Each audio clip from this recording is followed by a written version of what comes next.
আজকে নিয়ে চলে এসেছি নিরামিষে একটা পেঁপের রেসিপি। হ্যাঁ বন্ধুরা, ঘরে থাকা কলাই ডাল দিয়ে নিরামিষ একটা পেঁপের রেসিপি, যা খেতে দুর্দান্ত লাগবে। আর এই পেঁপের রেসিপি রুটি, লুচি, ভাত, পরোটা যে কোনো খাবারের সাথে কিন্তু খাওয়া যাবে, মানে এতটাই সুস্বাদু। তো চলো বন্ধুরা, কিভাবে রান্না করেছি দেখে নিই। তো hello everyone, welcome back to my channel Payel lifestyle. কেমন আছো তোমরা সবাই? আশা করি ভালো আছো। তোমাদের আশীর্বাদ ও ভালোবাসায় আমিও বেশ ভালো আছি বলে আবারও একটা নতুন রেসিপি ভিডিও নিয়ে হাজির হলাম বন্ধুরা তোমাদের মাঝে।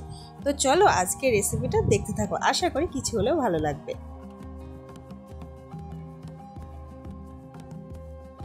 তো বন্ধুরা, এখানে নিরামিষ পেঁপে রেসিপি তৈরি করার জন্য মেন যে উপকরণ লাগবে সেটা হচ্ছে পেঁপে আর কলাইটা।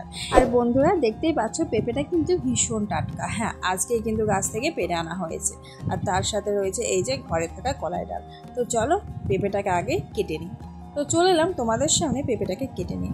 একদম পেঁপে কেটে ধুয়ে রেডি করে নিয়ে চলে এসেছি। এখানে একটা ঝুড়ির মধ্যে রেখেছি, পেঁপের মধ্যে যে জলটা থাকবে সেটা যাতে বেরিয়ে যায়। তো পেঁপেটাকে আমি কেটেছি কি কোন সাইজে সেটা তোমাদেরকে দেখাচ্ছি। ডুমো আকারে কিন্তু কেটে নিয়েছি। খুব যে বেশি মোটা করেছি তাও না, খুব বেশি সরু করেছি তাও না। আর পেঁপেটা একটু হলদেটা ভাব হয়ে এসেছিলো, মানে পেকে যেত আর 2-4 দিন পরে আর কি। তো এই পেঁপেটা খেতে কিন্তু বেশ ভালো লাগবে। আর এই পেঁপের রেসিপির জন্য যে মশলা লাগবে সেগুলো হচ্ছে এখানে টমেটো, কাঁচা লঙ্কা আর আদা, যেহেতু নিরামিষভাবে বানাবো। আর এখানে আমি একটা বড় সাইজের আলু নিয়েছি। আলুটাকেও কিন্তু ঠিক পেঁপের আকারে কিন্তু একই সাইজে কেটে নিয়েছি, মানে পেঁপের সাথে আলুও অ্যাড করব। আলু, পেঁপে আর কলাই ডালের রেসিপি। তো চলো ওদিকে রান্না বসাবো, তার আগে মশলাটা করি। কেননা আমাদের এখানে কারেন্টের এতটাই সমস্যা রয়েছে, মাঝে মাঝে আমার মশলা করাটাই হয় না। তাই আগে শুরুতেই মশলাটা রেডি করব। আর আগের দিনের ভিডিওতে দেখেছো ওই যে জিরা ভিজিয়ে রেখেছিলাম, তো সেই জিরাটা কিন্তু চিকেন রান্না করেছিলাম, অ্যাড করা হয়নি। তো সেই জিরাটাই দেখতে পাচ্ছ আজকে কিন্তু আমি অ্যাড করছি পেঁপের রেসিপিতে। জিরাটা বেশ ভালোই রয়েছে। তো জিরা অ্যাড করে দিলাম। এখানে আদা কুচি আর তার সাথে কাঁচা লঙ্কা। লঙ্কাটা যে যেমন পরিমাণ পছন্দ করে আর কি ঝাল, সে তেমন পরিমাণ লঙ্কা অ্যাড করবে। আর টমেটোটাও দিয়ে দিচ্ছি, টমেটো পেস্ট করব। কেননা নিরামিষ রান্নার ক্ষেত্রে মশলাটাকে গাঢ় করার জন্য কিন্তু টমেটো পেস্ট করলে বেশি ভালো হয়। তো এখানে অল্প পরিমাণে একটু জল অ্যাড করে দিলাম। তো চলো মশলাটাকে পেস্ট করে নিয়ে যাই। মশলা তো পেস্ট করা হয়ে গেছে। তো চলো এবারে রান্না শুরু করি।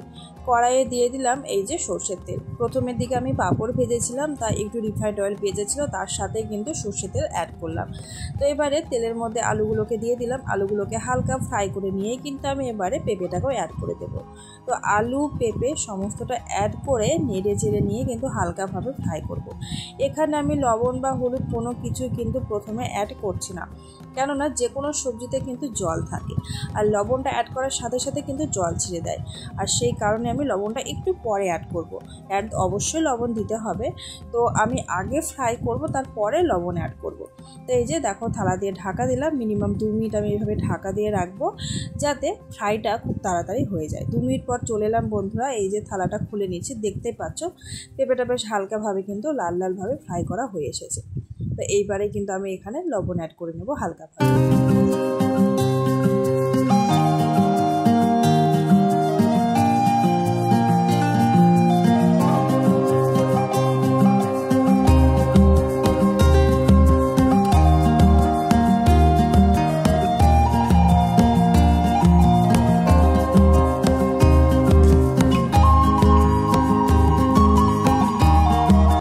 লবণের সাথে একটু হলুদ আমি অ্যাড করেছিলাম। আর সুন্দরভাবে দেখো এই যে লালভাবে ফ্রাই করাও হয়ে গেছে। তো এবারে আমি পেঁপেটাকে পাত্রে ঢেলে নেব।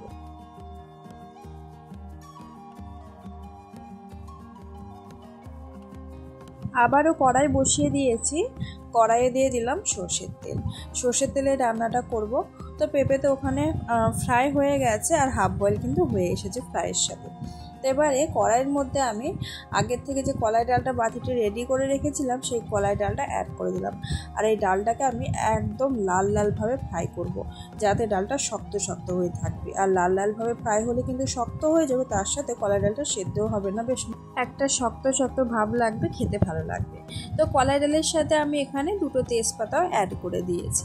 তো এবারে আগের থেকে যে মশলাটা আমি রেডি করে রেখেছিলাম, সেই মশলাটা অ্যাড করব। তো এখানে তোমাদেরকে দেখিয়ে দিচ্ছি বন্ধুরা যে কলাই ডালটা দেখো লাল লালভাবে কিন্তু ভেজে নেওয়া হয়ে গেছে।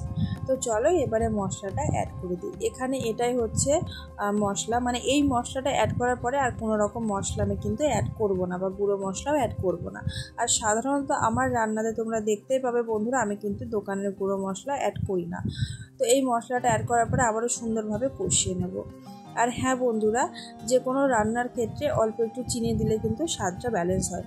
তো স্বাদ ব্যালেন্স রাখার জন্য আমি কিন্তু এখানে দেখতে পাবো খুব সামান্য পরিমাণে চিনি অ্যাড করেছি, কেননা পেঁপেটা বেশ মিষ্টিও রয়েছে আর ঝাল দিয়েছি তার সাথে। চিনিটা দেওয়াতে পেঁপেটা খেতে ভীষণ টেস্টি হবে।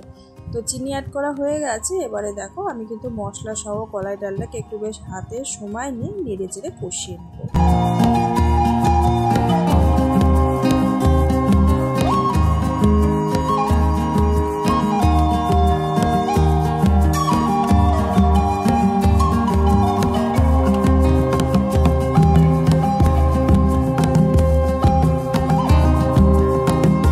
বন্ধুরা দেখতে পাচ্ছ মশলাটা কিন্তু প্রায় কষানো হয়ে গেছে। এবারে আমি কিন্তু আগের থেকে ভেজে রাখা আলু পেঁপেটাকে অ্যাড করে দিলাম।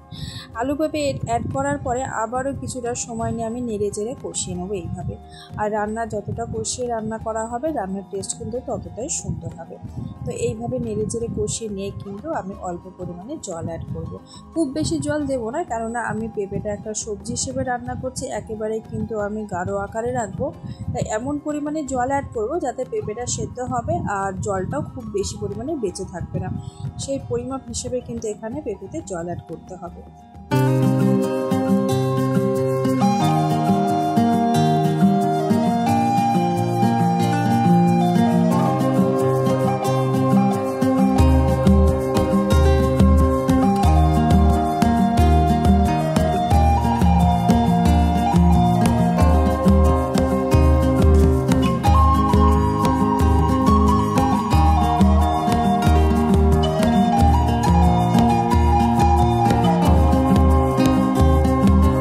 জল অ্যাড করে দিয়েছি বন্ধুরা। এবারে আমি থালা দিয়ে ঢেকে রাখলে পেঁপেটা খুব তাড়াতাড়ি কিন্তু ফুটে উঠবে আর সেদ্ধ হয়ে যাবে।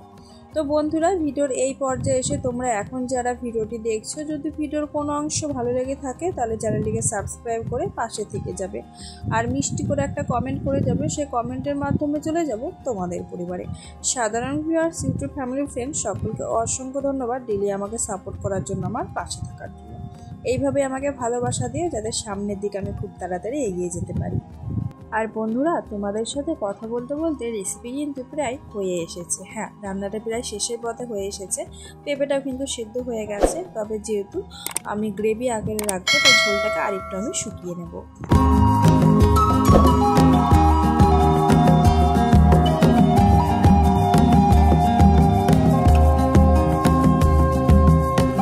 রান্না কমপ্লিট হয়ে এসেছে। তো নামানোর আগে ওই যে ঘরের তৈরি গুঁড়ো মশলাটা রয়েছে সেই মশলাটা কিন্তু সামান্য পরিমাণে অ্যাড করব। কেননা এই মশলার ফ্লেভারটা এতটাই বেশি যে সামান্য মশলা অ্যাড করলে যেন খুব সুন্দর একটা ফ্লেভার দেয়। তাই বেশি পরিমাণে অ্যাড করার কোনো দরকার নেই। এই মশলাটা অ্যাড করেই কিন্তু আমি এই রান্নাটা কমপ্লিট করে এবার আমি নামিয়ে ফেলবো।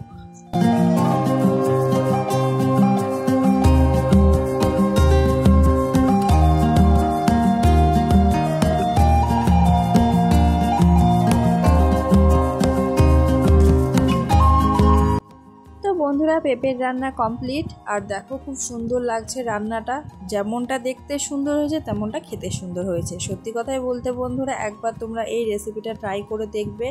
ভাত, রুটি, লুচি, পরোটা যে কোনো খাবারের সাথে খেতেই জানো খুব সুন্দর লাগবে। তো এইরকম গরম গরম ধোয়া ওটা রেসিপি কিন্তু খেতেও খুব ভালো লাগে, তাই না বন্ধুরা? তো চলো আজকের এই রেসিপি কেমন লাগলো বন্ধুরা অবশ্যই কিন্তু কমেন্টের মাধ্যমে জানাবে। আর যদি একটু রেসিপি ভালো লেগে থাকে তাহলে চ্যানেলটাকে সাবস্ক্রাইব করে পাশে থেকে যাবে আর মিষ্টি করে একটা কমেন্ট করে যাবে। কমেন্টের মাধ্যমে চলে যাব তোমাদের পরিবারে।